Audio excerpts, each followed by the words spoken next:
Hello, I'm Mason Souza, and I am doing the Chapter 9 case studies. Okay, so what area of health that's being covered? It is all based on chronic illnesses because that is all Module 9. And just to get a definition behind chronic illnesses, it is a disease or condition that lasts for 3 months or longer and may get worse over time.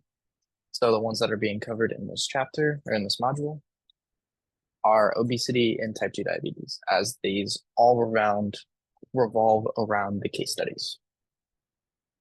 So the associated health outcomes with these chronic illnesses that are going over are with obesity and type 2 diabetes. So with obesity, it is mostly high blood pressure and high cholesterols, which are risk factors for heart disease.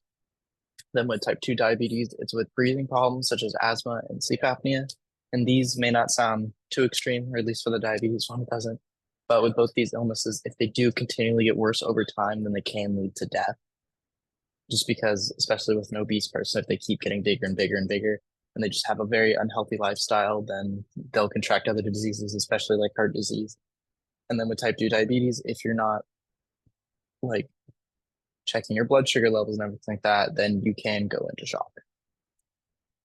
So then what are the associated physiological processes? So talked a lot about genetics and heritage and culture.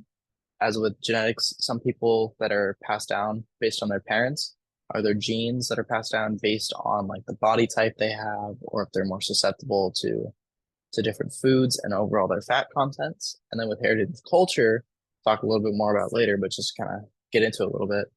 It is kind of just how different groups of people based on their own culture deal with certain foods and food groups as just based on what their people are eating over time. So the psychological processes, they didn't really talk much about psychological processes.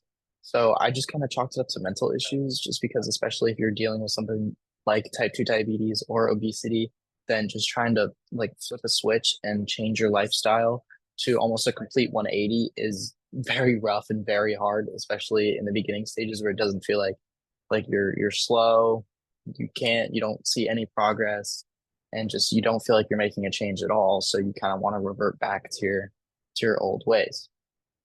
So it's just a big issue of just trying to get over that hump and just try to realize that you're making a difference in your life so that you can live longer and overall be happier. So associated treatments with chronic illnesses, there tends to not be like a cure. So treatment is the best option. And so treatment really differs depending on your chronic illness, as you need to take different precautions depending on which one you have and the severity of it. But with diabetes, and it depends on the type that you have. As type 1, do you need insulin shots? Well, type 2, it's more just monitoring your own blood sugar levels and just understanding what is a healthy level to be at in the foods that you ingest with it. Type 1 is that your body can't produce like any insulin at all, so you need insulin shots. And so obesity is a very complicated matter just because it depends on yourself and how you can deal with food and your own caloric maintenance, just because it just deals with a person's culture and overall excess fat in their body. So just to help regulate this, it's mostly just a healthy diet and exercise. So key terms, I've mostly just been talking about them either way. So, but with obesity, just to get a definition behind them, along with type 2 and type 1, just so I can illustrate a difference, is that with obesity, it's a chronic complex disease defined by excess fat deposits that can impair their health. Type 2 diabetes, it's a problem regulating sugar in your system, mainly in your pancreas. And it's more common in adults than children, and there's no cure for it, but a lifestyle change can help. And with type 1, which is the one that is not covered in this module, but I do want to cover it just because they talked about type 2. So I just want to illustrate that difference. That type 1 is mostly more genetic because it's dealing with your pancreas not producing like any insulin at all. So you need those insulin shots for you to break down those sugars. So the examples that were used in this section are the Pima Indians, which is a group of Indians that live in present-day Arizona, Samoans, which is just a racial group, and sumo wrestlers, which are the athletes in Japan that are larger in nature due to their sport. And with sumo wrestlers, their sport is just trying to basically overpower the other person using wrestling techniques to try and push them out of a ring. So this topic is included in the chapter or module, it's because you need to illustrate the effects on different cultures. Because with the Pima Indians, it was that over time, and same, very similar with the Samoans, is that it was over time that their bodies got used to having a set deposit of fat in their bloodstream so that they can keep that and so that they can survive through certain seasons. But then with an acceleration of technology and overall food cultures, this switched because they had a lot more access to foods and different foods, especially with the new coming of different fat contents and in more foods becoming more unhealthy, like fast foods. So it became a huge issue, especially in their culture, because they were more susceptible to having fat content. And that's the same, it's very similar with Samoans, as these both led to a lot of these tribes. Like I think in the book it said over 95% of them were obese, and I think 50% of them had type 2 diabetes, which is a massive statistic. It is not anywhere near that for most cultures. But yeah.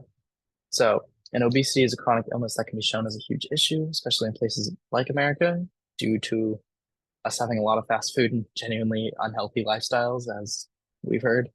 And so, studying these effects of chronic illnesses on specific types of cultures is very important to understand how your body will react to certain things, and is to overall show the link between type 2 diabetes and obesity.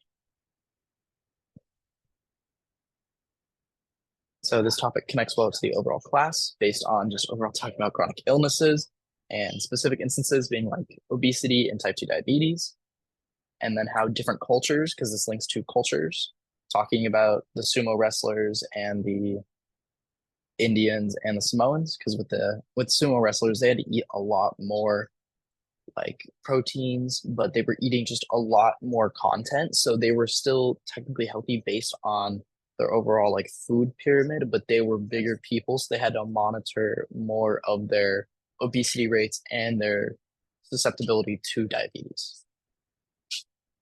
And culture and health are different per culture, or different per person. And genetics play a role in obesity just based on your body type and how your body deals with certain fat contents and overall the excess, so about where it goes. And then it connects the idea of different cultures needing different treatments, which is huge and massive because we can't treat one person the same as another just because they have the same illness. And the importance of learning this topic is to connect to the overall class. So I was talking about it, and understand this would help with understanding other cultures as a whole and overall the other diseases.